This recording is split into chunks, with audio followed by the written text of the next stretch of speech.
దేవానికి స్తుతి స్తోత్రము స్తోత్రమైన ప్రభువా ఇదిగోనైనా సర్వ మొక్కను బట్టి నీకు స్తోత్రము తండ్రి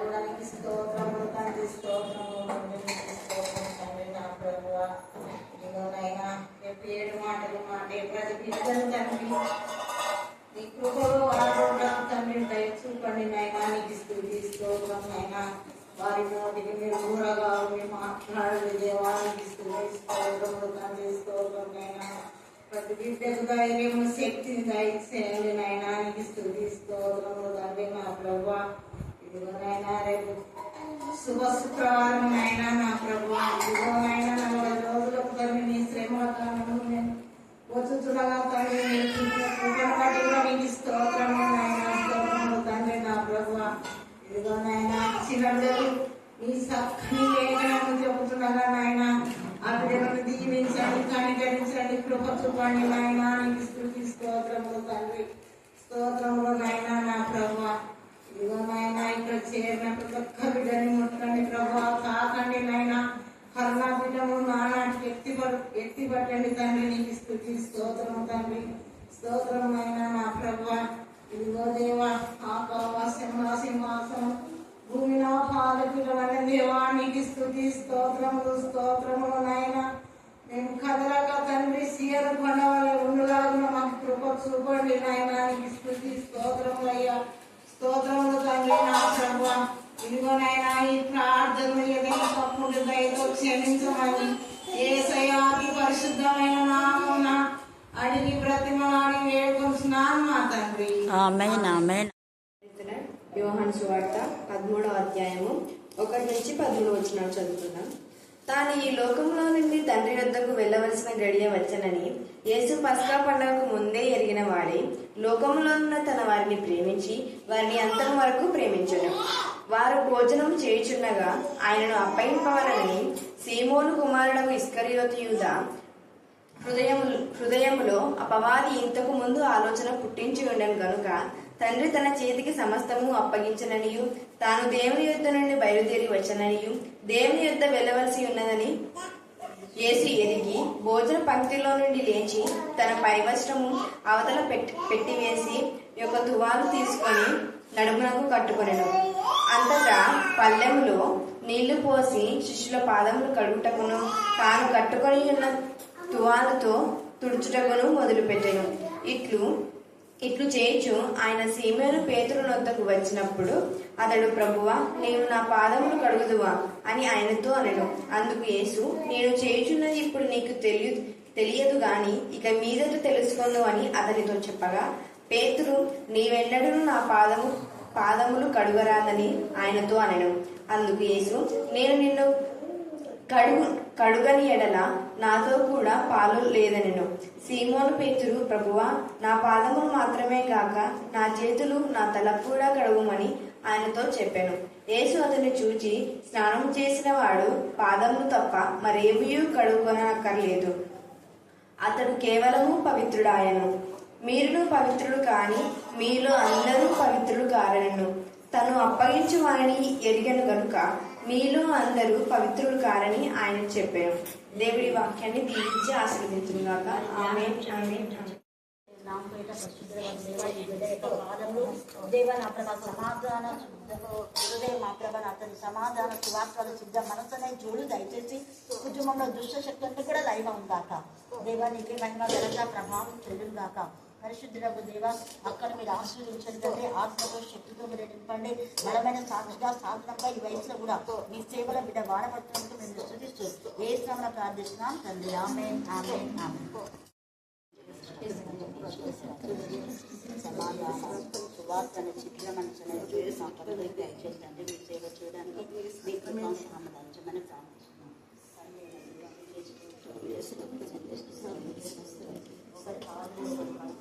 మీలో మేమందరం ఏకం చేపట్టండి. దయచేసి మనసును స్తుతిస్తూ ఏ స్థానంలో ప్రార్థిస్తున్నాం తండ్రి. ఆమేన్, ఆమేన్.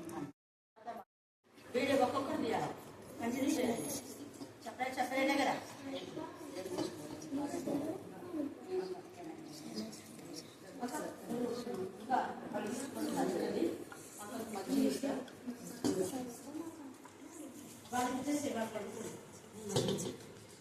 ఒకరొకరు చెప్పినారు కదా, గంట కండించుకోండి.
చెట్లకే మేడం ఇదే చెప్తున్నా మరి అమ్మా ఇద్దరు పడుకున్నారా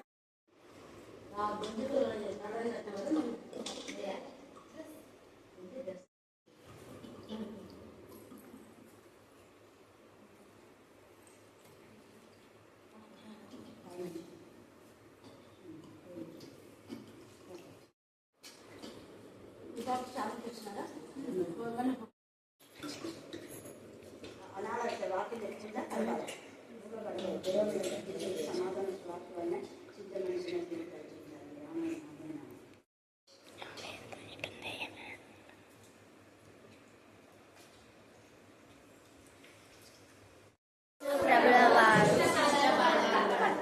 ఎందుకు ఆయన క్వశ్చన్, ఎందుకు పాదాలు కడిగాడు అని. ఎందుకు యేసయ్య పాదాలు కడిగాడు అంటే, యేసయ్యను చాలా మంది ఇంటికి ఆహ్వానించినప్పుడు పాదంలో కూడా నీళ్ళు ఇచ్చేవాడు కాదు కదా. కానీ యేసయ్య పాదములకు అత్తరుతో ఆయన పాదాలు కడిగి, కన్నీటితో అత్తరుతో కడిగి, తల వెంట్రుకలతో పాదములు తుడిచింది. ఎవరు? అదే ఇద్దరు మరియలు కూడా ఈ పని చేశారు.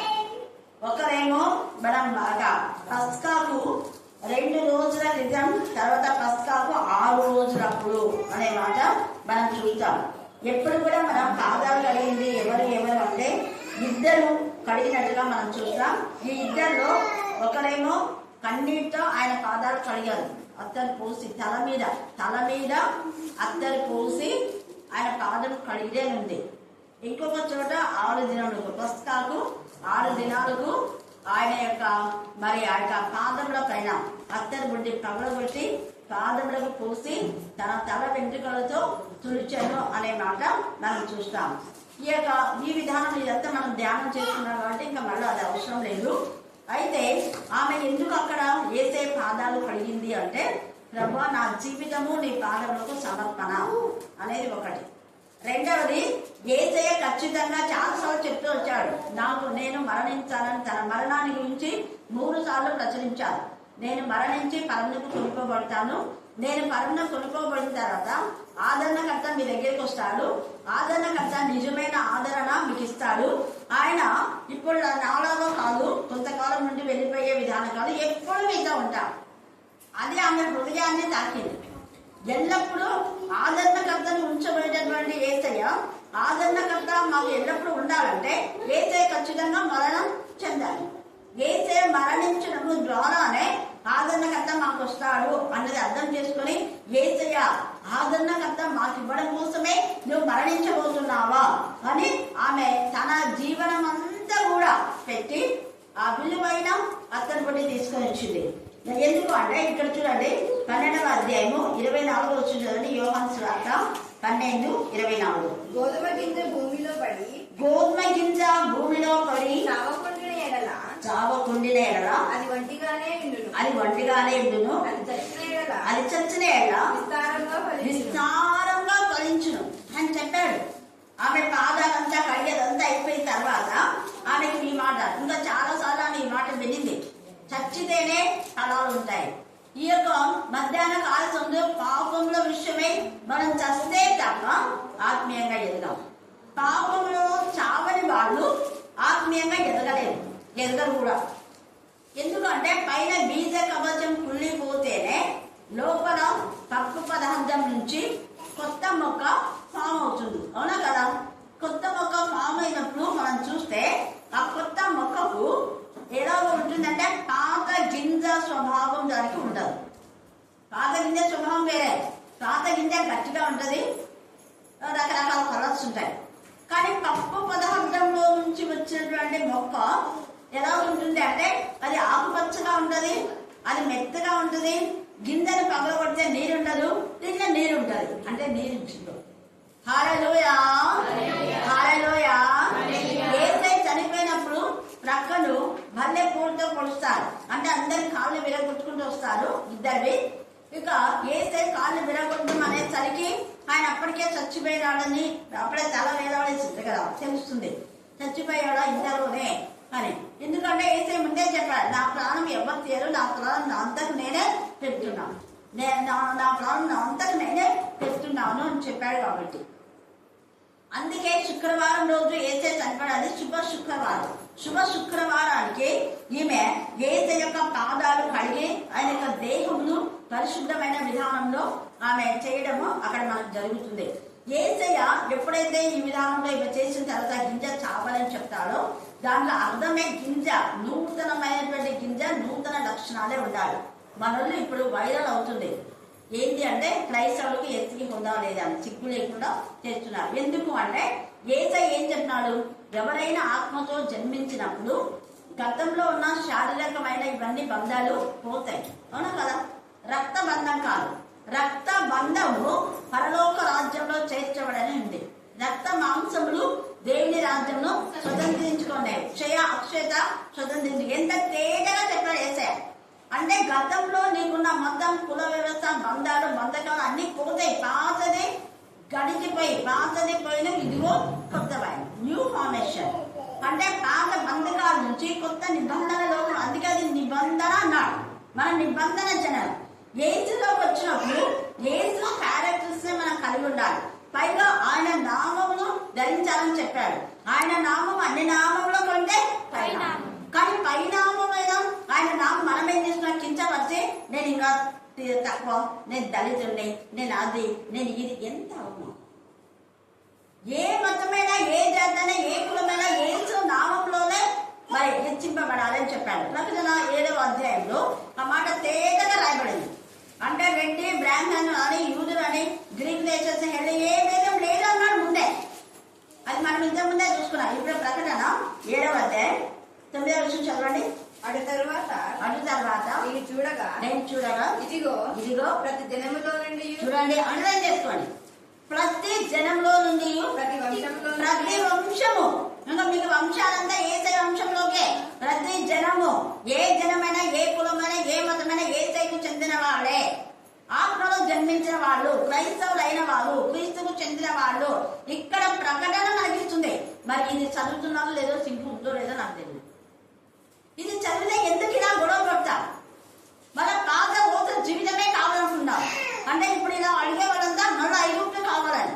దేవుడు క్రీస్తులోకి వచ్చిన తర్వాత మనకి ఇంతగా దేవుడు మనం ఆశీర్వదిస్తే మన మాట మళ్ళీ ఏం చేస్తుంది? నాకు కీరకాయలు కావాలా, నాకు దోసకాయలు కావాలా, నాకు ఐగుప్తు కావాలా, చికెనే కావాలి.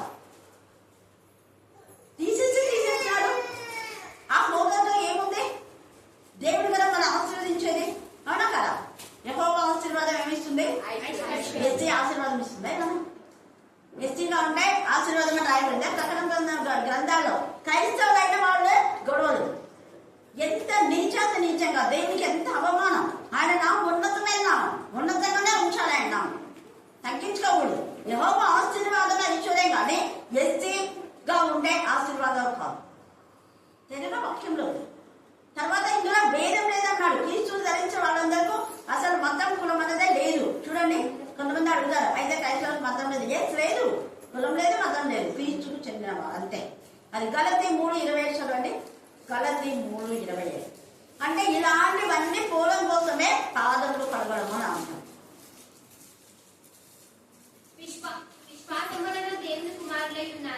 ఎవరి ద్వారా అన్న? విశ్వాసం వలన.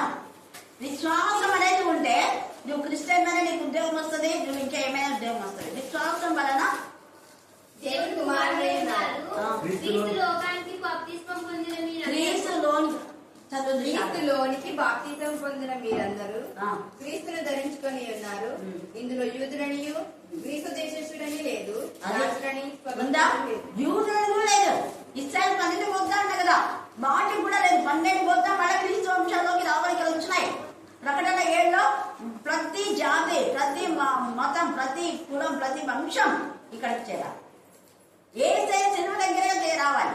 యేసయ్య రక్తంలో కడగబడాలి. అందుకనే ఏమన్నా యేసయ్య రక్తంలో కడగబడ్డం ద్వారానే పాప క్షమాపణ, విడుదల, విమోచన. అంటే దాను గోత్రము 7వ అధ్యాయంలో పైన ఉన్న 12 గోత్రాలు దాని గోత్రం లేదు, అది వెలివేయబడింది. కానీ ఆ గోత్రం మళ్ళీ ఇప్పుడు ఎక్కడ వచ్చింది? ఇక్కడ ప్రతి వంశంలో ఇక్కడ వచ్చింది. అన్ని జాతి అందరూ కూడా ఇప్పుడు ఇక్కడ. వీళ్ళు లెక్క, వాళ్ళు 12 మంది 12 గోత్రాలే వాళ్ళు. కానీ ఇక్కడ లెక్కింపలేని జనసమూహం. అంటే ఆ గోత్రాల్లో ఇక మిగిలిన వాళ్ళందరూ ఎవరెవరు మారాడో వాళ్ళంతా క్రీస్తుకు చెందిన వాళ్ళు. ఈ కాన్సెప్ట్ మనకు తెలుసుకోవాలి. అందుకే యేసయ్య వీళ్ళ పాదాలు ఎందుకు కడుతున్నా అంటే పాదాలు కలగడం ద్వారా మన మతం, కులం అనేది, బంధుత్వం అనేది ఉండదు. క్రీస్తుతో నాలో పాలు. అందుకని క్రీస్తులో మనం పాలు భాగస్వామ్యం కావాలి అంటే మనం ఇలాగా ఒకరి పాదంలో ఒకరు కడుక్కోవాలి. అందుకే కడగాలి యేసయ్య. యేసయ్య కడగడానికి కారణం అందుకే, పవిత్రపరచడానికి. తర్వాత చూడండి 13వ అధ్యాయము 1-2 వచనాలు. తాను లోకంలో నుండి తండ్రి యొద్దకు వెళ్ళవలసిన గడియ వచ్చునని యేసు పస్కా పండుగకు ముందే ఎరిగి వాడై లోకంలో ఉన్న తన వారిని ఏం చేసినాడ? తన వారినందా లోకస్తులనిందా? ఎవరిని ప్రేమించాడు యేసయ్య? మళ్ళీ చెప్పాలా? తన వారి ప్రేమించాడు.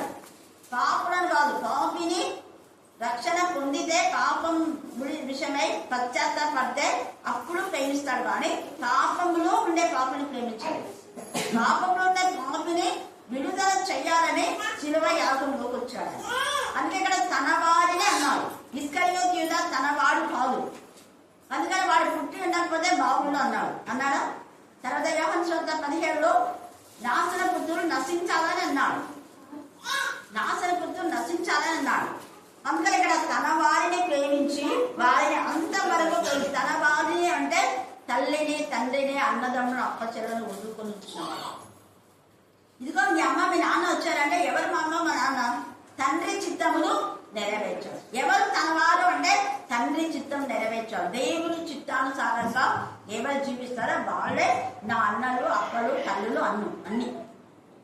అందుకని అక్కడ తేటగా ఈ మాట మాట్లాడుతున్నాడు.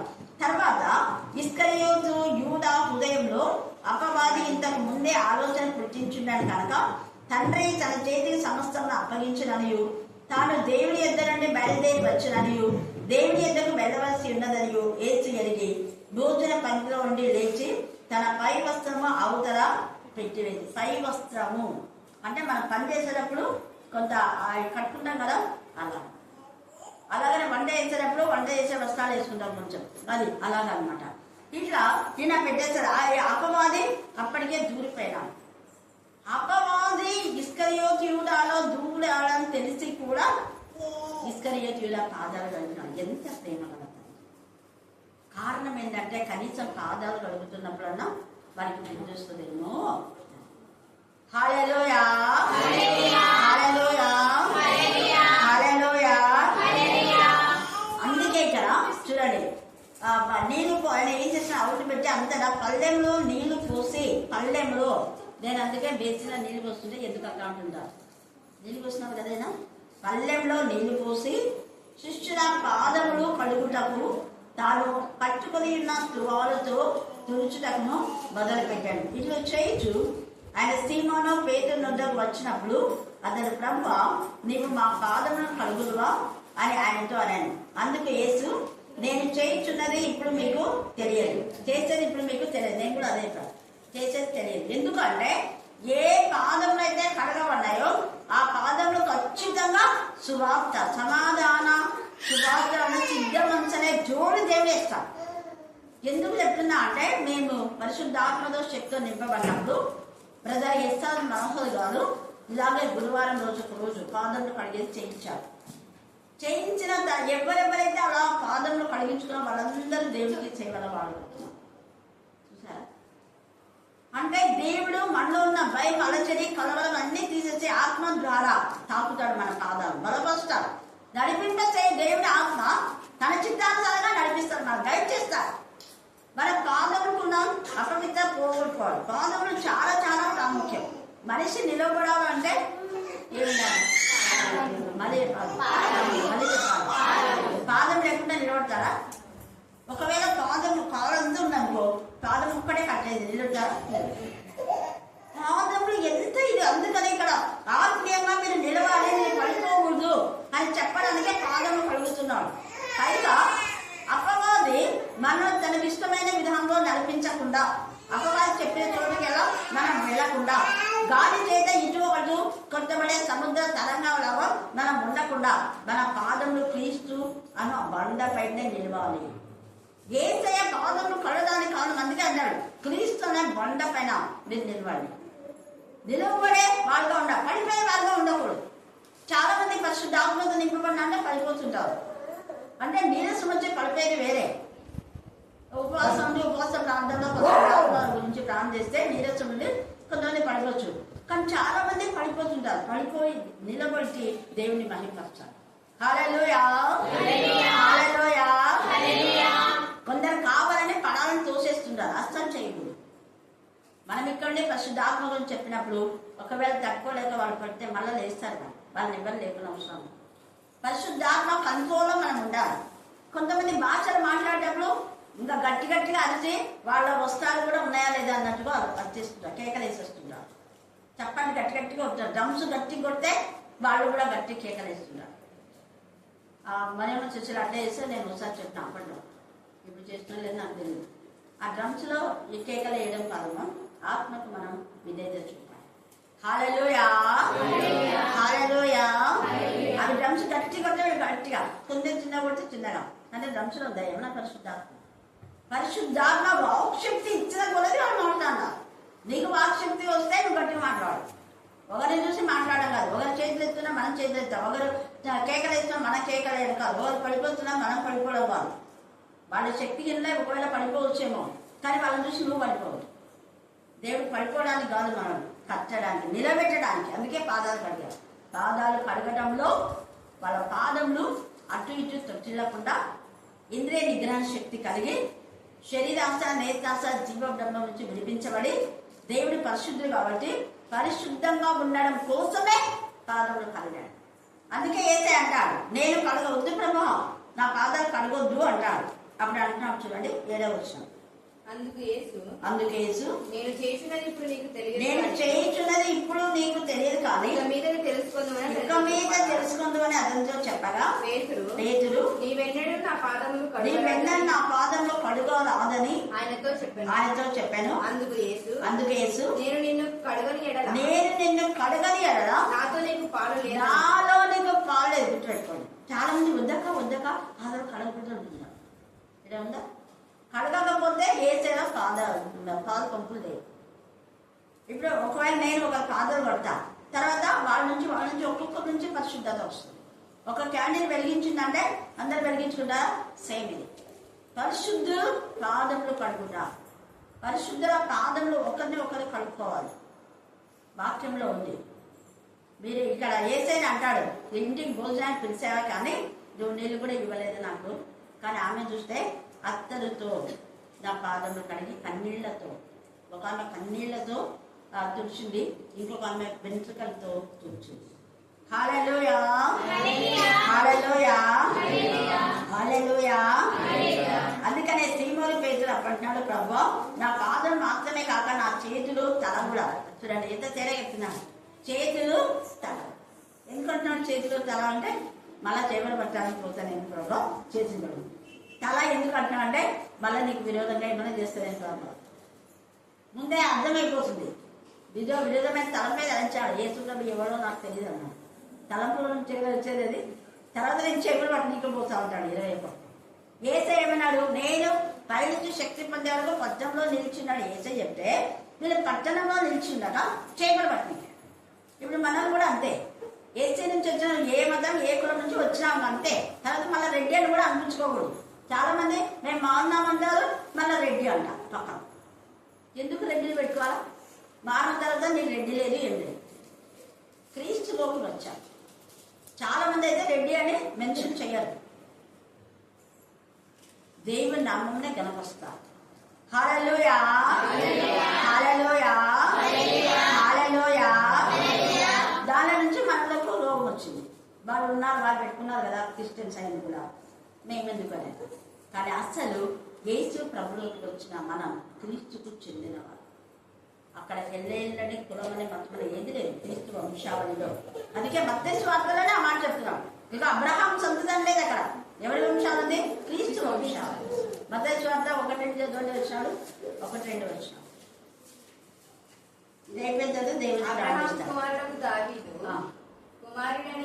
చూడండి, అబ్రహాము కుమారుడైన దావీదు. మరి అబ్రహాంకి ఎవరు కుమారుడు చెప్పాలి మీరే? అబ్రహాం కుమారుడు ఎవరు? మరి చూడండి ఎన్ని పోయినాయో తరాలు. అబ్రహాం కుమారుడు ఇస్సాకు, తర్వాత యాకోబు, 12 గోత్రాలు పోయినాయి ఎవరెవరో.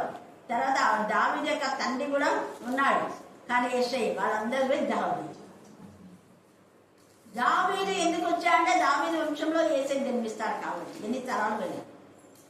మళ్ళా వెనక్కి తిరగకూడదు. మళ్ళా మేము అబ్రహాం సంతతి, మేము ఇస్సాకు సంతతి, మేము యాకోబు సంతతి అంటే మరి క్రీస్తు ఎందుకు? మనం ఇప్పుడు అదే ఇస్తున్నాం.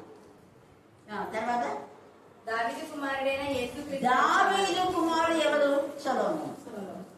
మరి ఇక్కడ ఎవరైనారు? యేసయ్య. చూడండి, యేసయ్యలో దావీదు వంశం ఆశీర్వదించబడింది.